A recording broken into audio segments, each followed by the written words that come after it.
Welcome friends, আজকে আপনাদের দেখাবো আমরা ইন্টেরিয়াল পিউ কিভাবে দরজায় আমরা মেশিনের সাহায্যে মারি এবং আপনাদের পাইলটা আপনাদের দেখাবো, মিক্সচারটা আপনাদের দেখাবো কিভাবে মিক্সচারটা করতে হয়।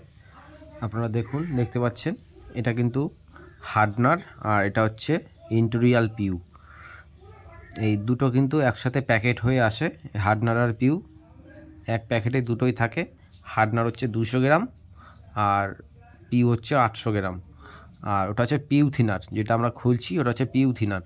হার্ডনার দিতে হবে 200 গ্রাম আর পিউ থিনার দিতে হবে 200 গ্রাম। দেখতে পাচ্ছেন আমি কিন্তু হার্ডনারটা ঢেলে নিয়েছি পিউর মধ্যে, আর এরপরে আমরা 200 গ্রাম, পুরো 200 গ্রাম পিউ থিনার, কমও না বেশিও না, একদম যেন 200 গ্রামই থাকে।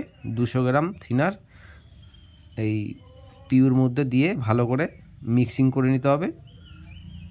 দেখতে পাচ্ছেন আমরা মিক্সিং করার জন্য আমরা দুটো কোটো বেছে নিয়েছি। দেখতে পাচ্ছেন আপনাদেরও কিন্তু এরকম দুটো কোটো লাগবে মিক্সচারের জন্য। এই মিক্সচারটা কিন্তু ভালো করে করতে হবে, অন্তত 3 মিনিট ধরে এইভাবে আপনারা মিক্সিংটা করবেন। 3 মিনিট ধরে যত আপনি ভালো করে মিক্সিংটা করবেন ততই কিন্তু আপনার মালে গ্লেজ কিন্তু ভালো উঠবে। আর যদি মিক্সিং যদি ভালো না হয় তাহলে কিন্তু গ্লেজটা কিন্তু সেরকম ভালো উঠবে না। তার জন্য ভালো করে মিক্সচারটা করতে হবে।